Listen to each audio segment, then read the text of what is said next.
used to go with my mother to the corner shop, grocery shop, and I used to get up and sing.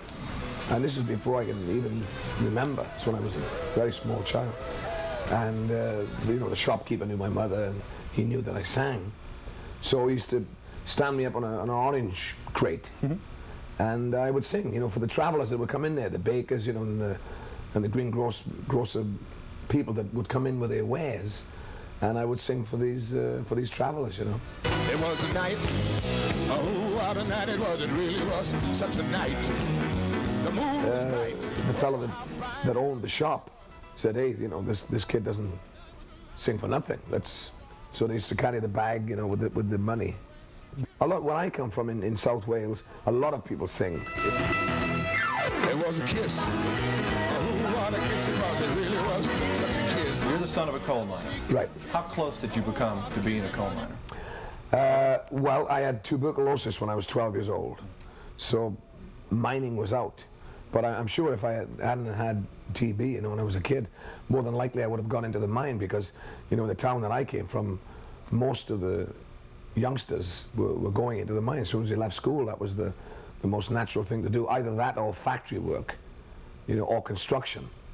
But the mines, when I was a child, were still, or when I was growing up, were still very heavy in Wales. Not so much anymore, but they were then. So I would have definitely become a miner, I suppose. Okay. You were married at 15? 16. 16. And you had a son shortly after that. Right. And then apparently your financial status was such at the time that you had to live with your mother and father-in-law. Right. What do you remember about those times in your life?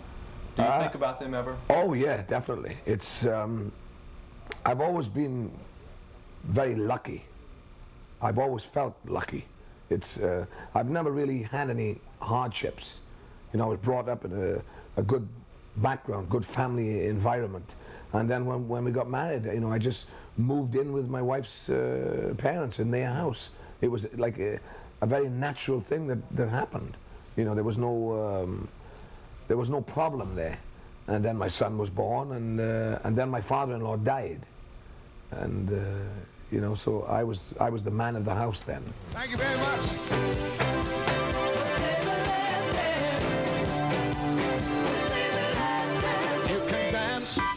Every dance with the guy who gives you the eye, let him hold you tight, and you can smile, every smile for the man who held your hand beneath the pale moonlight. But don't forget who's taking you home, and it is also gonna be, oh my darling, save the last dance for me. 1965, you had a number of Grammy nominations. You won a Grammy. You had a #1 record. You had million sellers, maybe a couple at the time. You had lots of money.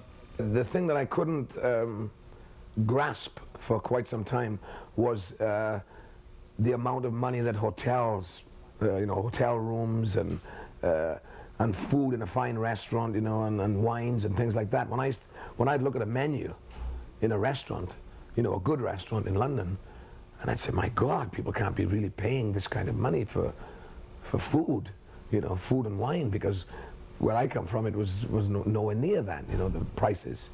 And probably a month's salary for a bottle of wine. Exactly. I remember my manager ordering caviar, and it was, I can't remember exactly how much it was, but when I first saw it, I said, you can't eat that.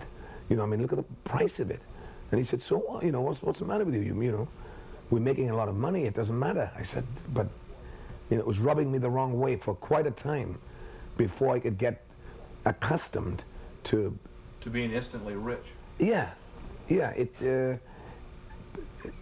I never realized that things cost so much money before, coming from a small town.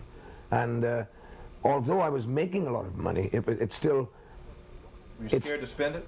Well, not so much scared to spend it. I thought, well, what am I getting for this? What is it? What is so important about these things that it costs so much money?